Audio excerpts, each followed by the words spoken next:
সবাই একটু মনোযোগ দেন। 18 দ্বারা তাহলে আমরা 20-21 তো মোটামুটি হয়েছে। 20-21 শুধু এমসিকিউ, ক্লিনিকালি কিছু নাই। বিষয় হচ্ছে অপরাধ বিচারার্থ গ্রহণ করবে আদালত। আর 21 বলছে বিচারটা কিভাবে, কোন পদ্ধতিতে হবে, ওখানে এমসিকিউ আছে। বিচারের পদ্ধতিটা কিভাবে হবে, কোন আদালতে, প্রথম প্রশ্ন কোন আদালতে হবে, কত কার্য দিবসের মধ্যে করতে হবে। নারী শিশুর ক্ষেত্রে, বিশেষ বিধানের ক্ষেত্রে 90 কার্য দিবস শেষ করবে, আর একটানা 180 দিনের মধ্যে চলবে, এরকম কথা বলা রয়েছে। এবং সেটা ট্রায়াল ইন ক্যামেরাও করতে পারবে, এবং কাদের উপস্থিতি করবে, এরকম কথা বলা হয়েছে। এবং নারী শিশুর নিরাপত্তা হেফাজত করবে কিনা, এরকম কথা বলা রয়েছে। 21 একটু দেখেন, কয়েকটা টাকা দিচ্ছে, এই জন্য অনেকেই হয়তো একটু প্যাস লাগে নাই। মেন বইতে একটু পড়তে কষ্ট।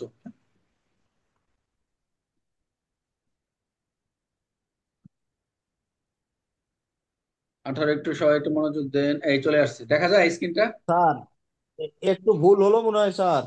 হ্যাঁ, 21 ধারাতে স্যার বুঝালেন স্যার হলো 21 অনুপস্থিত না, 21 না, বিচার 20, স্যার এতক্ষণ 20, বললেন 20, স্যার। 19, 20, 19, 20 বলছে, 20, 21 না। জি স্যার, জি 21 তো স্যার। আসন্ন ওসি বিচার, আর 20, 19, 20 আর কি, যেটা হলো পূর্বের ক্লাসে ছিল। আচ্ছা, মনোযোগ দেন সবাই। আমরা যেটা পড়ছিলাম, প্রথম দিক থেকে পড়ছিলাম 18 ধারা। 18 ধারাটার মূল বিষয় হচ্ছে অপরাধ তদন্ত। অপরাধের তদন্ত, প্রথম মনোযোগ দেন, একটু রিভিশন দিয়ে দিচ্ছি। প্রথম 18-1, তারপর ক, খ এবং 2 এই পর্যন্ত আমরা পড়ছিলাম। যে অপরাধ তদন্তের প্রক্রিয়াটা কি, কারা করবে, এটা হচ্ছে যারা সাব ইন্সপেক্টর পরীক্ষা দেবেন তাদের। এখন তো আপনারা যারা এএসআই পরীক্ষা দিচ্ছেন, তারাও তো এখন জুনিয়র ইনভেস্টিগেটর হিসেবে আপনারাও মামলা তদন্ত আপনাদেরও দেয়। মামলা তদন্ত কিন্তু আপনার দেয় এখন। আচ্ছা, আমরা এটা শর্ট হিসেবে প্রথম থেকে দেখছিলাম মনে রাখার জন্য। যদি আসামি হাতে নাতে ধৃত হয়, যেটা হচ্ছে 18-1 ক তে বলছে যে অভিযুক্তকে হাতে নাতে ধরা পড়লে, প্রথম বলছিলাম ধৃত হওয়ার তারিখ হতে পূর্ণ কার্য দিবস তদন্ত শেষ করতে হবে। মনোযোগ দেন, এখানে দুটো বিষয় মনে রাখবেন। যিনি তদন্তকারী কর্মকর্তা, যখন মামলাটা হয় সবসময় কার্যক্রম কার সাথে, কোর্ট। আপনি কোনো প্রতিবেদন দিলে কোর্টকে জানাবেন, ক্রাইম পেয়ার করার জন্য কোর্টকে জানাবেন। আর আপনাকে জানাবেন আপনি নিয়ন্ত্রণ কর্তৃপক্ষ হয় তদন্তকারী কর্মকর্তা কার, এসপির নিকট। তো সবসময় খেয়াল করবেন, যখন ট্রায়াল পেয়ার দিবেন, যখন মামলা তদন্ত শেষ হওয়ার আগে 2-3 দিন বা 4-5 দিন আগে বলবেন এত তারিখে শেষ হবে। তা অবশ্যই কোর্টকে জানাতে হবে। কারণ হচ্ছে যে সকল ট্রায়াল পেয়ার মামলা, যেমন নারী শিশু, মাদক, অস্ত্র আইন, এগুলো কিন্তু মামলা পেলে খুব দ্রুত এগুলা টাইম চলে যায়।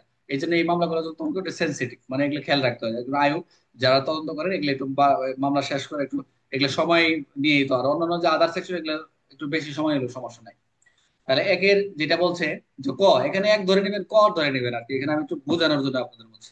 পরীক্ষা হলে যদি এভাবে বলে, এখন কোনো সমস্যা নাই, খালি জাস্ট থিম গুলো থাকলে পারলে হয়েছে। হাতে নাতে দিতে হলে কত, পূর্ণ কার্য দিবস। আর হাতে নাতে যদি ধৃত না হয়, মনোযোগ দেন, প্রাথমিক তথ্য প্রাপ্তি সংশ্লিষ্ট কর্মকর্তা আদেশে, ট্রাইব্যুনালের তদন্ত আদেশ কি করতে হবে, যাই হোক হাতে নাতে ধৃত না হলে সেই ক্ষেত্রে অবশ্যই 30 কার্য দিবস। আগে কিন্তু এটা কিন্তু টাইমটা বেশি ছিল, হাতে নাতে ছিল 60, কিন্তু এখন কিন্তু নতুন সংশোধনী আইনে সেটা 30 করা হয়েছে। এখন আপনার টাইম শেষ, মনে করেন এই 15 এবং 30-এ সম্পন্ন করতে পারলেন না, আপনার কার্যক্রম শেষ হলো, টাইম শেষ হয়ে গেছে, তখন কি করবো, নিয়ন্ত্রণ কর্তৃপক্ষ অথবা সংশ্লিষ্ট কোর্টে কি করবে, টাইম বাড়ানোর জন্য আবার আবেদন করবে যে আমার এই টাইমে শেষ হয়ে গেছে। তখন সময় বাড়ানোর জন্য আদালত কি করবে, আরো পূর্ণ কার্য দিবস সময় পাবে। কি করবেন, এই যে জানাবেন কোর্টকে, জানা কিভাবে, অবশ্যই কেস ডায়েরিতে লিপিবদ্ধ করবেন, কেস ডায়েরি সহ, এবং একটি রিপোর্ট প্রতিবেদন আকারে কোর্টে জানাবেন যে আর এই কারণে বিলম্ব হয়েছে, এইগুলো পারেনি, আর পূর্ণ কার্যদিবস পাবেন। তবে এখানে কথা হচ্ছে, বিশেষ শর্ত হচ্ছে যে ডিএনএ এর কারণে আমরা যে এই নারী শিশু নির্যাতন দমন আইন যে তদন্ত করি, ম্যাক্সিমাম টাইম কিল হয় এই ডিএনএ এর কারণে। কারণ হচ্ছে মেডিকেল রিপোর্টটা খুব তাড়াতাড়ি পাওয়া যায় না। বুঝতে পারছেন বিষয়টা? তাহলে আমরা আহ, একজন আসেন, 18-1, একের ক, খ, কে বলবেন বলেন। হাতে যদি ধৃত হলে কতদিন, না হলে কতদিন। আর 1 এবং 2 যদি শেষ শেষ হয়ে গেছে, আরো আপনার টাইম দরকার, আরো আদালত কতদিন দিল, এবং কোন স্যার আপনি কারণে বলতে দিল। স্যার। হ্যাঁ বলেন, শাকিল বলেন। স্যার ওই স্যার হাতে নাতে ধরা পড়লে স্যার 15 কার্য দিবস ভিতরে আছে স্যার। হুম, পনেরো শেষ কার্য করবে। দিবস আর হাতে শেষ করে, আর হাতে নাতে ধরা না পড়লে 30 কার্য দিবস স্যার। এবং দুয়ে দুয়ে বলা হয়েছে, আর তিনে বলা হয়েছে স্যার যদি এই 30 দিনের ভিতরেও সম্পাদন করা সম্ভব নয়, সেক্ষেত্রে আদালতের কাছে অতিরিক্ত সময়ের জন্য আবেদন করবে। 15 দিনে, এটা অতিরিক্ত পনেরো ম্যাজিস্ট্রেট দিনের তদন্তের পরবর্তী তদন্তকে স্মরণ করেন, হ্যাঁ। আচ্ছা, তবে শর্তটা কি ছিল, এটা হচ্ছে বিশেষ, ওই যে ডিএনএ পরীক্ষা আবশ্যক, যে বিশেষটা হচ্ছে ডিএনএ পরীক্ষার জন্য এটা ছিল। এই কেউ কথা বলেন, এখন আসেন যেটা আপনাদের সমস্যা, তিনে আসেন। এখন তিনে দেখেন, এখন তিনটা দেখেন। এখানে কিন্তু ওই যে এখানে সরাসরি আবার এখানে কিছু আবার বাদ আছে সরাসরি, এই যে 4-5 বাদ দিছে সংশোধনের, সেগুলো ধরো সরাসরি ছয়ে গেছে। তিনে হচ্ছে তদন্ত প্রতিবেদন দাখিল করার পর উহার বিরুদ্ধে নারাজি দাখিল করলে ট্রাইব্যুনাল অধিক তদন্তের নিমিত্তে তদন্তকারী নতুন তদন্তকারী কর্মকর্তা নিযুক্ত করতে পারবেন এবং অনুরূপ তদন্তের ক্ষেত্রে আদেশ প্রাপ্ত হইবার পরবর্তী 15 কার্য দিবস সম্পন্ন করতে হবে। মনোযোগ দেন, এখানে তো দ্বিতীয় আয়ু, অর্থাৎ একটা মামলা আদালতে গেল, যার পরে দেখলো এখন নারাজি দাখিল হয়েছে। এখন এটা অধিক তদন্তের জন্য যে আবার যে কোথাও আদালত পাঠা বলে দিবে আপনি এত দিনের ভিতরে বা 30 দিনের ভিতরে বা 15 দিনের ভিতরে বলে দিবে। এখন স্পেসিফিক বলছে তিনে হচ্ছে যে যদি তদন্ত দাখিল প্রতিবেদন দাখিল করার পর, মনোযোগ দেন, উহার বিরুদ্ধে যদি নারাজি দাখিল করে, এটা একটু নিবেন প্রশ্ন, এগুলো হচ্ছে নারী শিশুদের প্রশ্ন করে খুব ক্রিটিক্যাল, ছোট ছোট, যদি একটু বুঝে না যান তাহলে সমস্যা হবে। নারাজি দাখিল করলে ট্রাইব্যুনাল অধিকতর তদন্তের নিমিত্তে, আদালত সবসময় যখন কোনো দিবে সেটা অধিকতর তদন্তে দিবে। আর একটু ভালো ফার্দার ইনভেস্টিগেশন যেটা, বুঝতে পারছেন?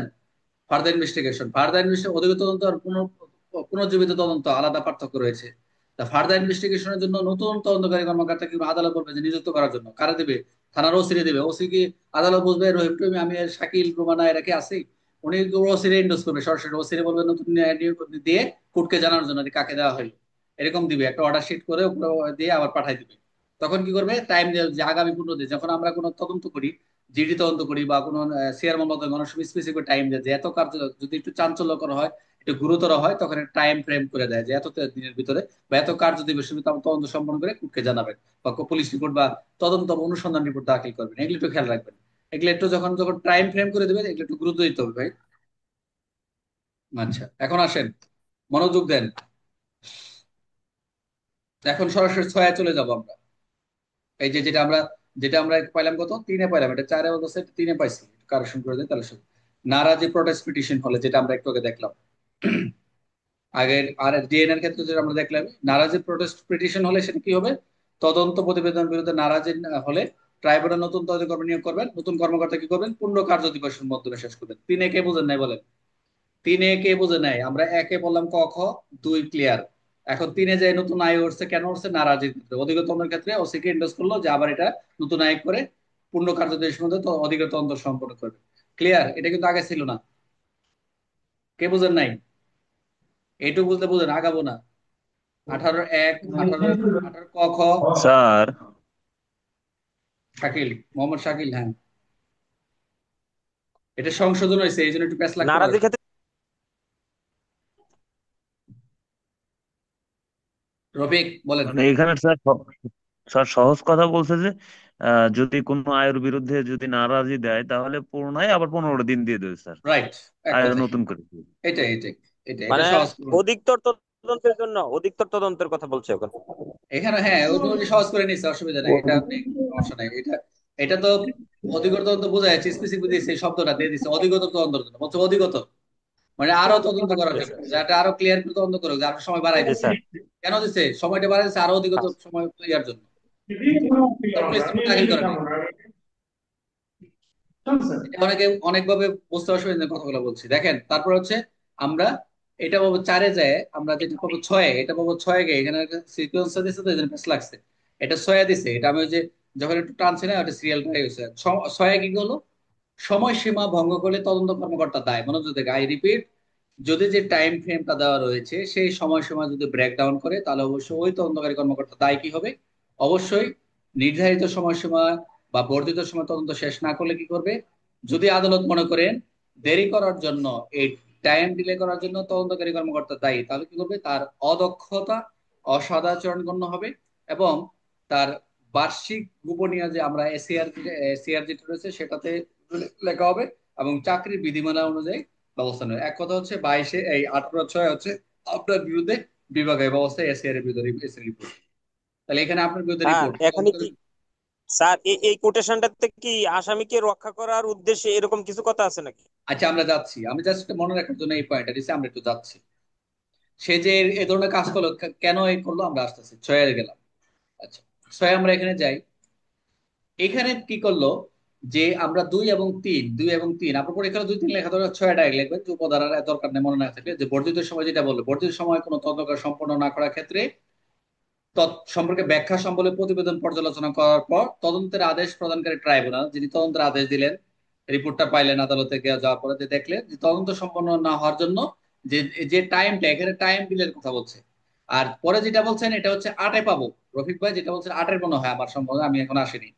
এখানে শুধু শুধু টাইম ডিলে করার জন্য বলছে যে ম্যাজিস্ট্রেট যদি সিদ্ধান্ত উপনীত হয় নির্ধারিত তদন্ত সম্পন্ন না হওয়ার জন্য সংশ্লিষ্ট কর্মকর্তা দায়ী, ক্ষেত্র বিশেষ কোন সরকারি কর্মকর্তা দায়ী, তাহলে দায়ী ব্যক্তির অদক্ষতা ও সদাচর বিবেচিত হবে বা সেগুলো। এখানে শুধু টাইম ডিলের কথা বলছে, অন্য কোনো কিছু আসেনি। এখন আসেন, সাথে আসেন, টাইমটা কভার হয় কিনা আল্লাহ জানে। আচ্ছা, সাথে আসেন, মনোযোগ দেন। আসামিকে সাক্ষী হিসেবে গণ্য করা, ছাত্র কি সব চলে গেছে নাকি আছে? আচ্ছা, 13 জন, 2 জন লিভ নিছে। সাথে বলছে কোনো আসামিকে সাক্ষী হিসেবে নেওয়ার ক্ষমতা আয়ুর কিরকম, তদন্ত প্রতিবেদন পর্যালোচনা করে, সরি আয়ুর না, এটা কোর্টের তদন্ত প্রতিবেদন পর্যালোচনা করার ট্রাইব্যুনালে পরে ট্রাইব্যুনাল ট্রাইব্যুনালের রাইট, কোন আসামিকে সাক্ষী হিসেবে নেওয়ার ক্ষমতা, আসামিকে সাক্ষী নেওয়ার ক্ষমতা রয়েছে তাদের, আদালত তো সবই পারে। তাহলে তদন্ত প্রতিবেদন পর্যালোচনা করে যদি ট্রাইব্যুনাল যদি মনে করেন আসামিকে সাক্ষী করা ন্যায় বিচার স্বার্থে যুক্তিযুক্ত, রিজনেবল স্যাটিসফ্যাকশন রয়েছে তাদের কাছে, যে আসামিকে সাক্ষী করা ন্যায় বিচার স্বার্থে যুক্তিযুক্ত, তাহলে তবে আদালত সাক্ষীকে হিসেবে গণ্য করে নিতে পারে। এটা একটা রিটেনের প্রশ্ন। এটা কখন আসামিকে সাক্ষী হিসেবে নেওয়ার ক্ষমতা রাখে ট্রাইব্যুনাল, একটা রিটেনের প্রশ্ন আছে আমার বই, যে তদন্ত প্রতিবেদন পর্যালোচনা করে যদি ট্রাইব্যুনাল মনে করেন আসামিকে সাক্ষী করা ন্যায় বিচার স্বার্থে, জাস্ট এইটুকু মনে রাখবেন, ন্যায় বিচার স্বার্থে যুক্তিযুক্ত হলেই সেটা আসামিকে সাথে নিতে, অন্যথায় নয়। এখন আসেন 7-এর পরে হচ্ছে 8, ভেরি ইম্পর্টেন্ট, যেটা হচ্ছে আপনি যদি 12 এবং 6-এও যেরকম টাইমের জন্য আপনার বাস দিলে, এখন 8-এও আপনি যদি কি বাস দিয়ে দেখেন, তদন্তে গাফিলতি। আগেটা হচ্ছে টাইম দিলে, এখন হচ্ছে তদন্তে গাফিলতি। আপনার তদন্ত প্রতিবেদন যখন গাফিলতি ওটা পর্যালোচনা করে দেখবে যে কি কি গাফিলতি আছে। আসামিকে বাঁচানোর চেষ্টা, কি ধরুন আসামিকে, যাকে আসামি করবেন তারা বানাচ্ছেন সাক্ষী, আবার যাকে সাক্ষী করা দরকার তাকে বানাইছেন আসামি, নাম দিয়ে দিচ্ছেন, এরকম আমরা করি, এরকম ঢুকাই দেয় বিভিন্ন কিছুতে। এখানে দেখি আমরা কি কি কি নির্দেশ আমরা অমান্য করি বা কি কি তদন্তে গাফিলতি করছি। যদি সাক্ষ্য গ্রহণ আদালতের মনে হয় তদন্তকারী ইচ্ছাকৃত ভাবে কর্মকর্তা নির্দেশে, সে ইচ্ছাকৃত উইলিংলি এবং কনসার্ন অথরিটির মাধ্যমে নির্দেশে আমি কি করছি, যথাযথ যে প্রমাণ সেগুলো সংগ্রহ করি নাই, যেগুলো দরকার বা এগুলো বিনষ্ট করছি, আমি ধ্বংস করছি ইচ্ছাকৃত ভাবে, সে আমি এগুলা এক্সামিনেশন করি নাই, এগুলা কিন্তু কাউকে আসামিকে বাঁচানোর জন্য আমি সাক্ষী বানাইছি, এরকম কোন ব্যক্তিকে বাঁচানোর জন্য সাক্ষী বানাইছি, এই ধরনের কার্য হলে একটা অদক্ষতা, অসদাচরণ হিসেবে হবে। আর রিপিট, তদন্তে গাফিলতি আসামিকে বাঁচানোর চেষ্টা হচ্ছে যদি কোনো তদন্তকারী কর্মকর্তা ইচ্ছাকৃতভাবে কোনো ঊর্ধ্বতন কর্মকর্তার নির্দেশে যে সকল প্রমাণ সংগ্রহ করা সেগুলো সংগ্রহ করে নেই, ইচ্ছাকৃতভাবে গুরুত্বপূর্ণ সাক্ষী পরীক্ষা করে নেই, যেটা হচ্ছে 161 গুলো যথাযথভাবে পরীক্ষা করা নাই, এবং কোনো ব্যক্তিকে বাঁচানোর জন্য সাক্ষী বানিয়েছেন, এবং এই কার্যক্রম গুলো হবে তার অদক্ষতা ও অসদাচরণ হিসেবে গণ্য হবে। বুঝতে পারছেন? তাহলে হচ্ছে আমরা কি পেলাম, 6 হচ্ছে সময়সীমা ভঙ্গ করলে, 6। আর 3 4-এর পরে কিন্তু না, 4 5 নাই, 3 হচ্ছে নারাজি পিটিশনের ক্ষেত্রে অধিকতর তদন্ত দিবে, আর ওটা আবার 15 দিন পাবে। আর 6 সরাসরি হচ্ছে সময়সীমা ভঙ্গ করলে 6। আর সাথে হচ্ছে কি আসামিকে সাক্ষী হিসেবে নেওয়ার ক্ষমতা ট্রাইব্যুনালের। 8 হচ্ছে তদন্তে গাফিলতি বা আসামিকে বাঁচানোর চেষ্টা। ক্লিয়ার? সর্বশেষ যেটা হচ্ছে 9, আমরা যেটা পাবো, এটা মনে হয় 10টা পয়েন্ট, তাই নয় কি? 10টা মনে হয় পয়েন্ট। তদন্ত কর্ম জি স্যার, পরিবর্তন 10টা স্যার। নির্দেশ। 9 বলছে তদন্ত কর্মকর্তা পরিবর্তনের নির্দেশ, মনোযোগ দেন। তদন্ত কর্মকর্তা কেন পরিবর্তন করবে? আবেদন বা অন্য কোনো তথ্যের ভিত্তিতে আদালত যে কোনো সময় সে তার ট্রাইব্যুনাল অন্য তদন্তকারী নির্দেশ দিতে পারবে। কেন দিবে? এটা সবসময় আদালতে দিবে। এখন নারী শিশু নির্যাতন দমন সংক্রান্ত 2025 একটা বিশেষ একটা বিধান দিচ্ছে সেই দর্শন মামলার ক্ষেত্রে, যেটা আমরা সর্বশেষ উপসেকশনটা পাবো, সেটা হচ্ছে 10। সেটা হচ্ছে কোন ক্রমেই দর্শন মামলার ক্ষেত্রে 9 ধারা তদন্ত চলাকালে বদলি করা নিষেধ। আই রিপিট, ধর্ষণ মামলার ক্ষেত্রে 9 ধারা তদন্ত চলাকালে বদলি নিষেধ। কেন নিষেধ? কোনো অবস্থাতেই 9 ধারা মামলা তদন্ত চলাকালে তদন্ত কর্মকর্তা প্রশাসনিক ভাবে বদলি করা যাবে না। খুব এটা চমৎকার করছে। এটা অনেক সাথে আমরা মামলাটা শেষ করতে পারবো, মামলার সুষ্ঠু বিচার ন্যায় বিচার হয় না, অনেক সময় তাড়াহুড়ো করে প্রথম আয়োজক তদন্ত করেন, পরবর্তী আয়োজক বিষয়ে একটু ভেজাল লাগে। এর রফিক আনমিউট হন, মিউট হন, রফিক মিউট হন, রফিক মিউট হয়ে যান, স্যার, মিউট হন বা লিপ নিতে পারেন, মিউট হন কথা। আচ্ছা, যে এই মামলাগুলোর কারণ হচ্ছে প্রথম তদন্ত কর্মকর্তা যেভাবে তদন্ত করে আসেন, চার্জশিটের দিকে নেন বা পুলিশ রিপোর্টের দিকে নেন, পরবর্তী তদন্তকারী এসে কিন্তু যে তথ্যগুলো বা যে গ্রাউন্ড গুলো সেগুলো নষ্ট হওয়ার সম্ভাবনা থাকে। এই জন্যই নষ্ট না হলে তদন্তে একটা বিঘ্নতা আসে। এই জন্যই বলছে একটা এই আইনে 10 বলছে, 10-18 বলছে দর্শন মামলা তদন্ত চলাকালে বদলি নিষেধ নিষেধ নিষেধ। কেন? অবশ্যই মামলা তদন্ত চলাকালে যে তাকে ওই কর্মকর্তাকে প্রশাসনিকভাবে বদলি করা যাবে না। এবং যদি আদালত যদি জানতে পারে যে এই বদলি এই পরবর্তী কোর্টকে জানানো হয় নাই, সিরিজ নোট নাই, সংশ্লিষ্ট কর্তৃপক্ষ জানে না, তাহলে কি হবে? পরবর্তীতে ওই যে কোর্ট যে সিদ্ধান্ত দেবে সেটাই সর্বোচ্চ থাকবে। কিন্তু সব মিলে হচ্ছে এই যে আমরা 6-এ পড়লাম আর 8-এ পড়লাম, এটা হলো আমাদের আমাদের বিরুদ্ধে যাবে। 6 এবং 8 আমাদের বিরুদ্ধে যাবে যদি আমরা এরকম কোনো প্রাইম প্রিয়ারে যদি ঝামেলা করি। 8-এ বলছে যদি কোনো আসামিকে সাক্ষী বা বাঁচানোর চেষ্টা করি, কোনো প্রমাণ সংগ্রহ নষ্ট করি, সেক্ষেত্রে আমাদের বিরুদ্ধে বিভাগীয় ব্যবস্থা যা যা করার সব করবে। অর্থাৎ আমাদেরই ত্রুটি বেশি। তাহলে আমরা এই নিয়ে একটু দেখি, ক্লাসটা 4-5 মিনিট আছে, শেষ হয় কিনা। এখানে যা দেখলাম এখানে আর দরকার নাই পড়া, ওখানে মোটামুটি শর্ট করে নিই। এক হচ্ছে হাতে নাতে ধরা পড়লে 15 কার্য দিবস। যদি হাতে নাতে দিতে না পড়ে সেটা হচ্ছে একে না ক খ, এটা হচ্ছে আমি ওইভাবেই ডেসক্রাইব করছি মনে করে রাখার জন্য। আহ কতে হচ্ছে 15 কার্য দিবস, হাতে না ধরা পড়লে সেটা হচ্ছে 30 কার্য দিবস। আর যে সময় বাড়ানোর জন্য আরো কতদিন পাবেন আপনারা? আরো 15 দিবস। সেটা হচ্ছে যেটা হচ্ছে আমরা দুয়ে পড়ছি, তাই না? আচ্ছা, সরাসরি 3-এ যেটা দেখলাম, যেটা যদি অধিক তদন্তের জন্য আরো কতটুকু পাবেন, সেটা আরো 15 কার্য দিবস পাবেন। নতুন আয়োগ নিয়োগ, নতুন তদন্ত কর্মকর্তা, যেটা 4-5 নাই, সরাসরি আমরা 6-এ দেখলাম সময়সীমা ভঙ্গ করলে। তারপর 7-এ বললাম কি কোন আসামিকে সাক্ষী হিসেবে নেওয়ার ক্ষমতা। 8-এ বললাম কি তদন্ত গাফিলতি বা আসামি বাঁচানোর চেষ্টা। 9-এ হচ্ছে তদন্ত কর্মকর্তা পরিবর্তন নির্দেশ, আদালতের ট্রাইব্যুনাল নির্দেশ দিবি। 10-এ হচ্ছে দর্শন মামলা তদন্ত চলাকালে বদলি নিষেধ। এই ছিল মোটামুটি আলোচনা, যেটা হচ্ছে আমাদের আহ এই 8-18 যে তদন্তের যে ধারাবাহিকতা, একজন তদন্ত কর্মকর্তা কিভাবে তদন্ত করবেন এবং কতদিন টাইম পাবেন এবং কি কি এর বিষয় এর ভিতরে অন্তর্ভুক্ত রয়েছে। এই ছিল মোটামুটি আলোচনা 18। কারো কোনো কোশ্চেন থাকলে জানান। আমরা আবার যদি ক্লাস করতে চান আমি লিঙ্ক দেবো। আমরা আজকে তো অ্যাডমিনটা নাই, সবাই ব্যস্তকালীন ডিউটি হবে, আর আলোচনা না করে ভালো। আর সবাই পড়বেন। আমি এটা শর্ট করে আমি একটু গ্রুপে দিয়ে দিচ্ছি মুখস্থ করার জন্য, এই 18 ধারাটা মনে রাখার জন্য শর্ট করে দিচ্ছি। সবাই খাতা লিখে নিয়ে এটা, এটা পরীক্ষা আসবে কিন্তু এসআই থেকে সাব ইন্সপেক্টর এবং কনস্টেবল থেকে এসআই পরীক্ষা আসবে। এটাতে কয়েকটা প্রশ্ন আছে, খুবই চমৎকার অনেকগুলো প্রশ্ন। 3 মিনিট আছে, কারো কোনো কোশ্চেন থাকলে বলেন। স্যার ওই যে 9-10-এর যে